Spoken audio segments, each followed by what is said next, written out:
Yeah. I grew up in a house about 1/5 the size of this, a house. Yeah. I grew up in a poor family. Yeah. Scott's my brother, you know. Yeah. Oh yeah. We used to sleep in a hideaway in the living room because we only had 2 bedrooms, and I had other siblings, and so our friends would come you'd walk right into the living room. It was like, hey Terry, Scott, let's go in your bedroom and play. You're here. You're in it.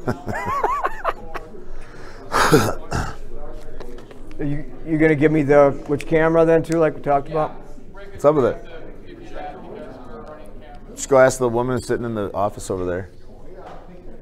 Straight ahead on the left. Yep.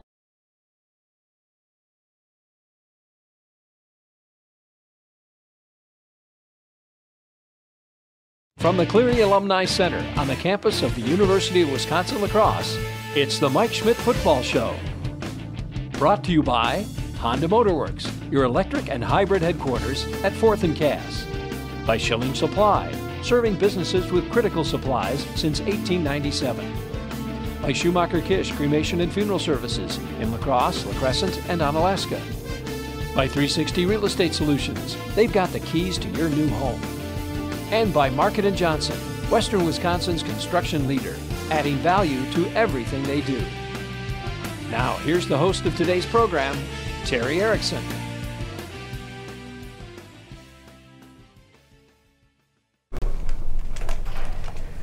Welcome to UW La Crosse. We're in the Cleary and Friends Alumni Center for the Mike Schmidt Football Show here on KQEG.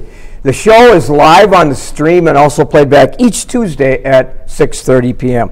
We want to begin by acknowledging our sponsors, Schilling Supply Company, Schumacher Kish Funeral Homes, Honda Motorworks, 360 Real Estate, and Market & Johnson. We also want to acknowledge all the guests that are here today, friendly faces that are here to support Mike Schmidt and UWL football. And now the star of the show, Coach Mike Schmidt. Hey, we're back. Always nice back after a win, huh? Must have been an interesting Labor Day weekend as you broke down the tape, and after a 52-21 convincing win, we were there covering it, and a beautiful Carlson Stadium, and that blue carpet. I asked prior to the game about that blue carpet. There's only 2 in the country, Boise State and Luther, and they had to they had to go and talk to Boise State because they have a patent for that color carpet. Yep. So that was kind of interesting. Yeah, it was cool to play on something nice. The turf was great. The surface played great. We had great weather. We thought we were going to get some storms through the day. They kind of rolled through right as we got there, and turned out to actually the humidity and heat really kicked up when the sun came out. What an interesting, when you look at the history of UWL football, 55 points, the most since an opening game against Winona State in 1996. And by the way, in that particular year, and I recall that, UWL went 11-2 and went to the NC2A semifinals. Yeah, let's hope that's a good omen again with it. I mean, I think I said a couple times last week, we sure would like to say that, boy, the offense will just come out and score on their first 3 drives, and new offense coordinator, new offense in general, a lot of new players, and it'll just go flawlessly. And then we kind of joked that it's like that's just not going to be the way that it is. Well, not only did we do 3, we actually did our first 5 drives in the first half. We scored touchdowns on our first 5 drives, and then obviously scored a special teams touchdown as well within there. So, I mean, it couldn't have gone much better offensively to start the game. Well, and interesting, when you look at stats, though, very interesting. You and I talked on Friday about the need for a running game, okay? When you looked at the stats, 209 yards, 144 rushes, and the passing game, which has been the identity of your team, 21 passes, 218 yards. You spread the wealth among several running backs. Interesting enough, Jalen Clark's 87-yard run, 6th longest in school history. Yeah, we were wishing he could have finished that thing for a touchdown. I know that he will the next time he gets that chance. But you saw the depth that we have now at that position, which we feel as good as we've felt about that spot since we've been here. We've really been looking to kind of create that depth. within that spot, within the running back position, and all four played a bunch. All four got touches, and boy, the offensive line. I mean, we've got true freshmen playing all over the place, first time guys playing all over the place. We couldn't have had a better start for those guys to really get that thing going with the look, especially that Luther was giving us. Kicking a big part of the game, a luxury. Before we break down the game quarter by quarter, Ryan Byrne, a 49-yard field goal, fourth longest in school history. Now, I can remember this, and maybe some of our guests here. Dewey Stendel from Westby went to school when I went to school here. The school record, 51-yard field goal in 1969. Probably a lot of our guests remember. Yep. We should have backed Ryan up, because the kick that he had was good from 70 yards. I mean, he kicked it over the high jump pit on their track. Kicked it. I mean, it was about 5 yards or 5 feet short of the top of the goalpost when it went through at 49 yards. So I mean, we should have just had we known that, we should have just backed Ryan up a couple yards and gotten the school record for the kid, because he drilled that thing. And boy, what a great addition! What a great weapon that kid is going to be. We also faked a 2-point conversion or a PAT with Ryan, and he was able to convert it and run it in. Tremendous athlete, local kid. Boy, it doesn't get much better than that for his first game as a freshman. Now, before we break down the game, Sean, I watched Sean Parker in training camp. It's like every time he kicks, it's like, you have got to be kidding me. So here he kicks a 69-yard punt. Yeah. Only punted 3 times, by the way. 9th longest in school history. Yeah, I mean, he had 2 great punts right off the bat, and I mean, the one we punted from the 30-yard line, and it rolled in the end zone. They got a touchback out of the deal, and they ran into him on the kick. So again, tremendous day for our special teams, really all around. But it always will start with those 2 kickers. Just a quick recap then too. Barely into the first quarter, Brody Gatz, our guest today, scores. Then 2 passes by Shramsky to both Cole Speaker and Dominic Labelarti. And then second quarter, pass to Speaker, Ben Shramsky, 4-yard run. Cole Speaker returns a kick, a block by Eli McGeehan. You're ahead 42-0. Yeah, I mean, it couldn't have gone any better. Coach Banks and I were joking on the walk back, which is a long walk, by the way, at halftime, all over the place. But we're joking on just how great of a coaching job Coach was doing. You know, he threw a 5-yard out to Cole Speaker, and he goes 65 with it. We throw a fade to Speaker to the field, and he just jumps and catches it and comes down for a touchdown. I mean, that's as good a coaching as you'll ever get. Don't ever over-evaluate. Take your best players and get them the football with it. But, you know, I thought it was a great job by the punt block team, not knowing what even alignment they were going to be in, to make some adjustments throughout the game. Eli gets through. He almost got the first one, blocks the second one, and then Cole picks it up and returns it for a touchdown. I mean, it just couldn't have gone much better. Second half, Luther finally came alive. I thought Ian Kirkendall played a good second half. Pass to Trevor Joyner, and then as the clock runs out, we talked about the Ryan Byrne.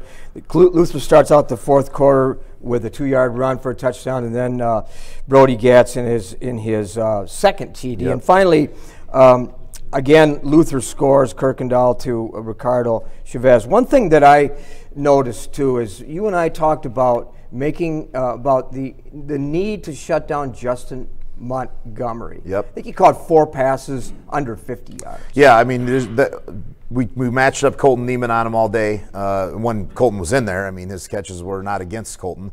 One was, the rest were not. But we matched up Colton with him all day, did a great job on that matchup for us. We needed that to happen, and Colton did a great job. But, I mean, our first team offense took 0 snaps in the second half.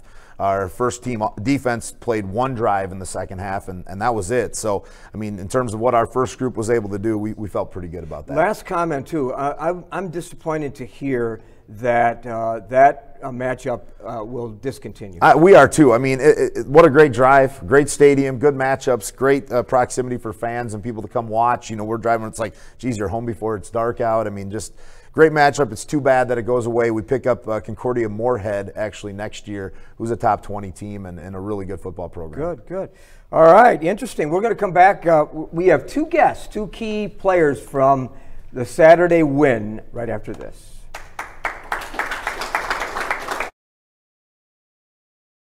360 Real Estate Solutions has the keys to your new home. Introducing the Hub on 6th, rooftop lofted condos for sale. Beautifully designed with open floor plans up to 3 bedrooms. The Hub has what you need for city life, from studios to 3 bedrooms to fit your lifestyle and your pocketbook with the extra touches that matter. A rooftop sports court, bike storage with a washing center, community rooms, storage units, laundry, a pet walk, and a workout room. Get your tour today at hubon6.360.bz. The all-new Honda Fit gives you the flexibility of the magic seat with the fuel efficiency you celebrate at the pump.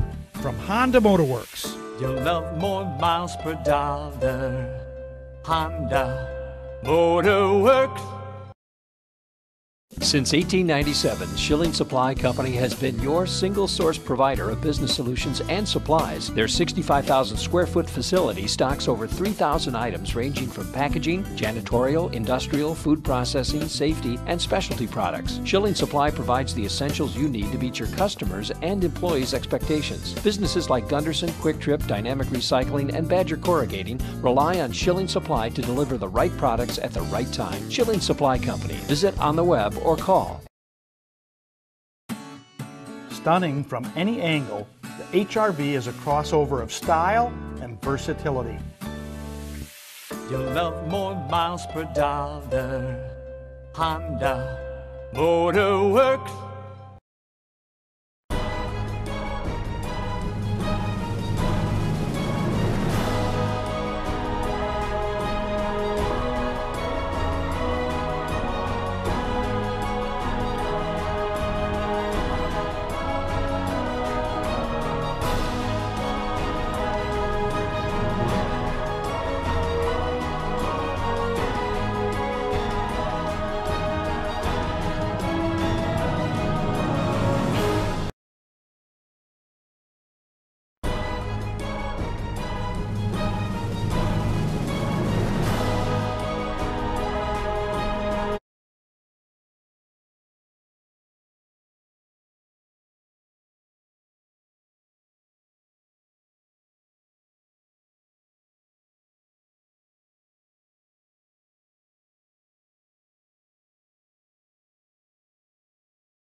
Once in a while, does that with his hair. What's that called again? Man bun. A little top knot. At least he's not vaping. He's a good athlete too, though. He's a good athlete too. The coach said I could keep growing out as long as I run good. So I mean. Cool. You guys ready to rock and roll? We're ready. Yes, sir.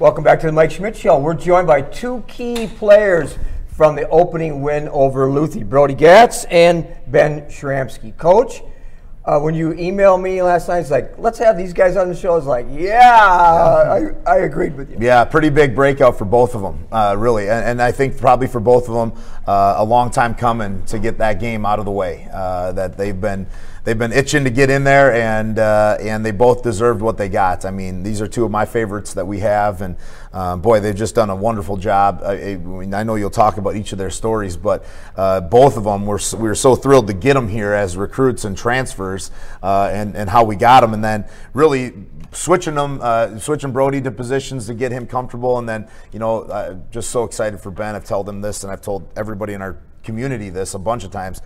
Just was so excited to watch Ben play. Regardless of outcome, I'm just so excited to watch him play. I feel really fortunate in getting to know your athletes. Those in the community that don't get that opportunity, I feel blessed because they're quality young men, just like you said.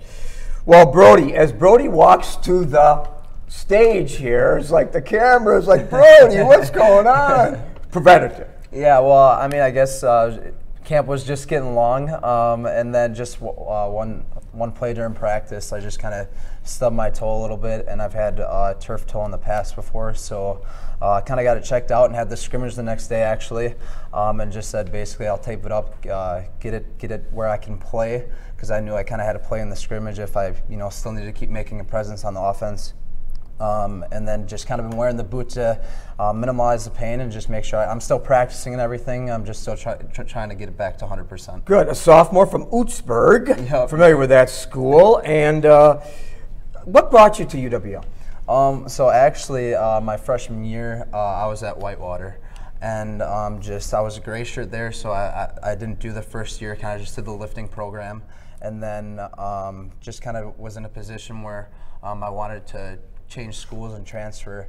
And then I knew Zach Zilmer, knew Aaron Benson, some of the guys, because I had played on the All-Star game with them, and got in contact with them, and they brought me down here. And I still remember when I met Coach Schmidt. I mean, he had a little bit more of a flow back then. Cleaned up a little bit. Just a little bit. You've gone the other way. Yeah, exactly. Do what I can, right? Right. And then just said I want to be playing football my sophomore year, and just made the jump, made the transfer, and it turned out to be exactly how my story was supposed to go. Well, we can't let Brody steal the show because Ben Shramsky here. Usually it's the other way around. I mean, shoot. That's right. So Ben, from Lake City Lincoln High School. Now, you were 7 for 11, by the way. You probably already know this. 119 yards, 2 to Speaker and 1 to La Bellarte. And so you certainly in one half of play. You certainly were up to the task and the challenge. The journey, though, a lot of people don't really understand it. The journey is interesting, complex, like 6 fall training camps you've been at, 4 OC coordinators, like, whoa. Talk about that. I mean, it's been a long journey. It's been great, though. I wouldn't change it. I've learned so many things that, I feel like are just so valuable to my position. Meeting new people, learning from older seniors, different players across the board, from Concordia St. Paul to UW La Crosse with Tarek Yagi, Drew David, and just picking up little things along the way on how to be successful as a teammate, as a person, and how to lead people. But you were successful though in your first stop at Concordia. Looking at your stats, you had a promising career in front of you. What happened? The school wasn't for me. I enjoyed my football experience there. I enjoyed my teammates. I loved, my team myself, but I just didn't see myself going forward as a Concordia Golden Bear in the classroom. You know what stands out when I look at your resume and just know who you are is the fact that you could have, when you came, you played under Tarek, and you basically were second unit in the depth chart, and you instead of like leaving and going to another school like a lot of athletes would have done, you stuck around, and then you had an illness and you became a coach and didn't play at all in 2017. How difficult was that? I think it was pretty seamless. I really enjoyed learning from Coach Schmidt, and the opportunity to come back for a year was amazing. But I'm really fortunate to be here. I loved being here right away. I knew it was going to be home, and there was no chance that I would want to leave it. Even if that meant sitting under Tarek Yagi and Drew David for a year, or even 2 years, that was just not part of it anymore. I wanted to be here. I wanted to be an Eagle. 4 different offensive coordinators, though. Like, whoa. Hard to make that transition? They all have their own little mannerisms and differences along the way, but an offense is offense. Comes down to X's and O's, and I really appreciated learning from each of them because everyone has a little bit of a different style about how they go about their business, and I think that is so valuable to me as a quarterback. And last year, sitting up in the booth with Jake Landry, and just learning, to see the game as a different perspective and just from a coach's angle and not just as a player all the time. Yeah, and Brody, boy, going from defensive back to offensive back, and you and Mike had a talk about during the off season. Kind of revisit that. Yeah, so I guess coming into it, I knew the conversation would kind of go, 1 or 2 ways. I remember I came and I said, kind of towards the end of the meeting when he asked if there's anything else I'd like to say, I was just like, do you see me being, a defensive player here for the next 3 years? And he goes, yeah, you have a chance to compete for the spot. And I kind of just told him that I didn't feel 100% that comfortable there. I said, if you want me to stay at the defensive position, like, I'll work my tail off and I'll go out and do everything possible in that spot. I was just, just blessed enough that he gave me an opportunity to come back to the offensive side of the ball. He came and we kind of revisited it again. He said, is this a move that you want to make? And I said, absolutely, 100%. You paid the price, though, didn't you? Coach Schmidt said you worked harder than maybe any other player in the offseason to get yourself ready for the 2018 season. Well, yeah. I mean, one thing that I've always kind of prided myself on is my work ethic. And I knew with everyone saying over the summer that I would be around the competition. I mean, when you go back home, you can't do the things that we're able to do here. You're not, you're asking your dad to throw you a football or a friend instead of Ben Tramsky or any of the other quarterbacks. Ben, you're a gift to the university, just like Tarek was, just like Brody is, just like a lot of other players. There was an article in the paper that said you could start for 98% of the other D3 schools in the country. Not the state, not the conference, the country. You're a gift, there's no question about it. Goals for the season?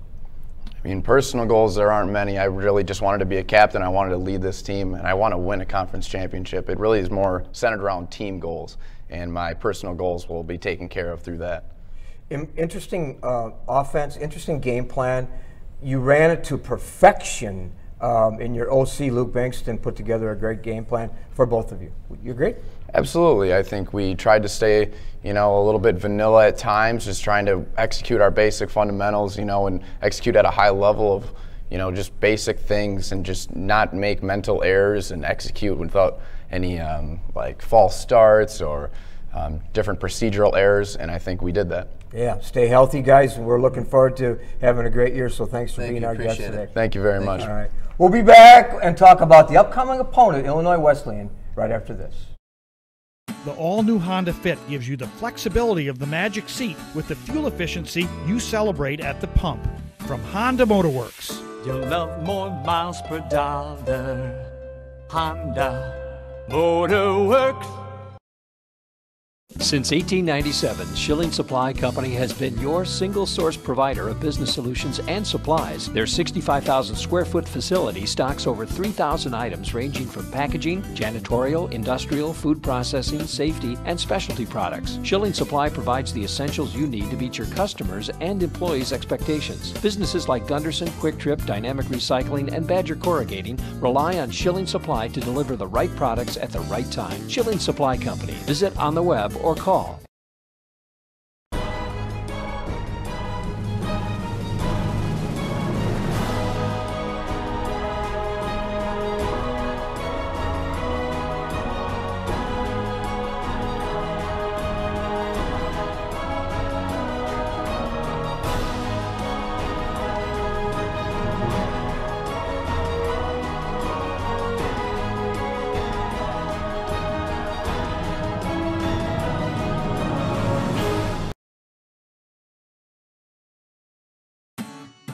Stunning from any angle, the HR-V is a crossover of style and versatility. You'll love more miles per dollar. Honda Motorworks. Stunning from any angle, the HR-V is a crossover of style and versatility.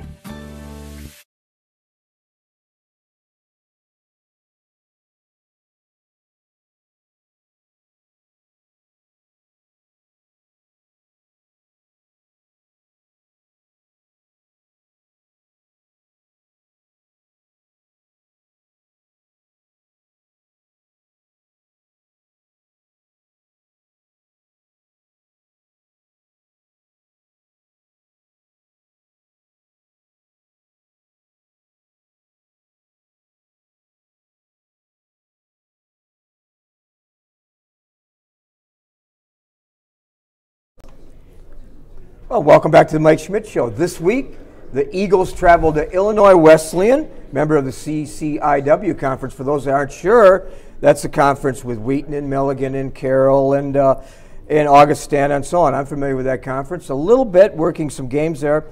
But Illinois Wesleyan, a liberal arts school, a religious component to it, kind of like Viterbo, 2,000 students. I looked back, this is the third time that the Eagles play the Titans. You lost in 2002, and then here, and then won in Bloomington in 2003. Describe the team, describe the conference. Yeah, this is a big matchup, and this has been the matchup that we are really excited to get on our schedule this year. Boy, a lot of respect for Coach Ish. I know we'll talk about him here in a second and what he's been able to do there, but a lot of respect for their program. Last year they were 9-1. Their only loss in the regular season was to North Central, went on to the playoffs, lost in the first round of the playoffs, but this is a really good football team, a really good football program. Kind of a cool side note, my first year at UWL as a player was 2003. The only game I didn't go to was the one down at Illinois Wesleyan. The year before, when Illinois Wesleyan beat UWL, that was Coach Ish's 100th win at Illinois Wesleyan. I wasn't even a college player at that time. It's what a cool dynamic. I really enjoy our conversations on the phone as we've been getting this game ready to go. I really look up to him and think a lot of him as a coach. So, boy, we got our hands full going down there on Saturday for sure with a really good team. You know, I talked to him a little bit last night too, and he's been the head coach for 31 years, won 8 conference championships. And you talked about his 100th win back then. Now he's surpassed 200 wins. What are we going to see from that team? Well, they're really good. I mean, they graduate a lot of guys on both sides, but they have a ton of returners and really good players on both sides as well. They play really good defense, really good defense. Last year their front seven was really good. They graduate some linebackers, but they got a lot of guys back in the back end that are going to bring back a ton of experience on that side of the ball. They play really good defense. Offensively, they have a true winner at quarterback. The kid was a great high school player. He's been a starter for the last couple of years for him. He'll be a junior this year. Brandon Bauer. He's a great player, and they're going to bring back their entire receiving core and running backs too. They lose a lot up front, but a lot of experience. They're not going to make any mistakes. This is going to be a really good football game on Saturday. You know, I was doing a little research. Trevor Staley, a senior safety, preseason All-American pick, and 3 all-conference performers back on defense and 3 on offense. So basically the core is back. And this is their opening game, by the way. Talk about what you're going to see with that opening game. Yeah, that's a big advantage for us, I think, that we've played a game, we've been able to correct our mistakes. I mean, think about how many, I think we played over 20 guys that played in their first ever college game last week. So thank goodness we weren't playing a team like that we're up against here this week for those guys. Getting that kind of game experience, getting that real-time experience last Saturday is huge. So for us, that's got to be a big advantage. And I told the team last night, if it's not, then shame on us. That we've got to fix some of our mistakes. We've got to use this time to get even that much better in preparation for this game, because if we don't, we'll lose the game. The advantage goes right back to them because they return so many good players, and they're such a good team. I mean, their last game was in the national playoffs against a really good Case Western team. So this matchup for us, we know what they're going to run. They know what we're going to run. It's going to be who can line up and play the fastest, play the best, but 2 really good football teams going to go at it. And I don't think our team's going to make mistakes, and I know their team's not going to make mistakes. So going to come down to just flat out who's going to execute better on Saturday.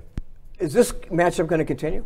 Yeah, we get them next year here. So they're going to come back next year here, and we're looking forward to that. It's so tough to match up games nowadays, and their league continues to expand. So happy that they agreed to play us these couple of years. What a great, wonderful matchup for college football. Schedule for the week. Now, I know you leave Friday, and like in Division I teams, you travel, you spend the night, and so on. Thoughts on that? Yeah, this is our first overnight trip, so we'll see what Coach A is made of as our travel coordinator. He probably didn't even hear that in the stands right in the crowd right now, but we'll see what he's made of as our travel coordinator. But first overnight trip since I've been here. That speaks great to what Kim and the coaches did here for our scheduling prior to that. But excited about that side of it for our players to get out and go play there. It's going to be a great atmosphere down there, a great facility that they have. Should be just a premier game in the country, really. But yeah, we're going to take off. Our guys got to go to class on Friday. They do? They got to go to class. They don't have tutors or whatever. They got to go to class. So we'll leave after they're done with their classes. We'll practice here, get on the bus, and eat along the way and get in late Friday night. And we'll be driving. We'll be leaving at 6 a.m. on Saturday after working the Aquinas Central game, and we'll be there for the coverage too. Around the WIAC really quickly, 2 losses, Stout beaten, Stevens Point, but the other teams, Platteville, Whitewater, Eau Claire, Oshkosh, River Falls, all won. Oshkosh over Carthage, only 20-9, I see. Yeah, that was a really good game, and they're really similar too to us. Oshkosh is they're playing a lot of new players. They lost 3 of the best players that have ever played in the history of our conference in their tailback, Dylan Hecker, quarterback Brett Casper, and wide receiver last year that they had. So, I mean, they're losing 3 tremendous players on offense. Don't worry, they're going to get it going and be a really good team this year. So no surprises on any of those games? No, I mean, I thought our conference competed really well. You know, Stout's taking on a really great team out of the MIAC in St. John's, and then, you know, Point, geez, their staff just got hired, it feels like a couple weeks ago, and then they got to get thrown right into it with John Carroll coming into town. So good job by those guys. Great job by the rest of the league representing us against some really good teams. Is there an NC2A number of players you can take on the road versus home? 60. We can have 60 players. That's a WIAC rule. We can have 60 players that travel with us to the game. So that's what we get, and that's what we're doing. And right now, how many are on the roster? 116 players are on our roster. So when we talk about the Dickinson State matchup, which is your first home game, yep, the sideline will be flooded with Eagles. Yeah, the sideline's there's going to be a lot of players there. It's our biggest roster we've had in a long time. So we're grateful that our administration was able to help us out with that, to keep a lot of really good players, just because we're so young and so new. And hopefully next week, when we're talking about a week from now, when we're talking about an upcoming home game, finally, that's great. That we'll be talking about the stands full of Eagle fans as well. Any injuries from No, came out completely healthy, 100% healthy. We're ready to go. We'll have everybody on board for practice today. Good. Did you see any concerns, by the way, as we wrap up this segment, that you saw in the Luther game that you need to correct for this week? Yeah, there's a lot. So there's a lot of stuff that we got to correct. We're just so young, and so just really getting those guys to understand scheme, that we can make in-game adjustments when there's a team like we had with Luther where we didn't know what they were going to run offensively, to be able to get them to be on the same page with Coach Janus, Coach Bankston, so that we can make the proper changes and pull out our full repertoire of what we have for both schemes. Good. Okay. Well, we're going to step aside. When we come back, we're going to close the show and talk a little bit about what's ahead here on KQEG. We'll be right back.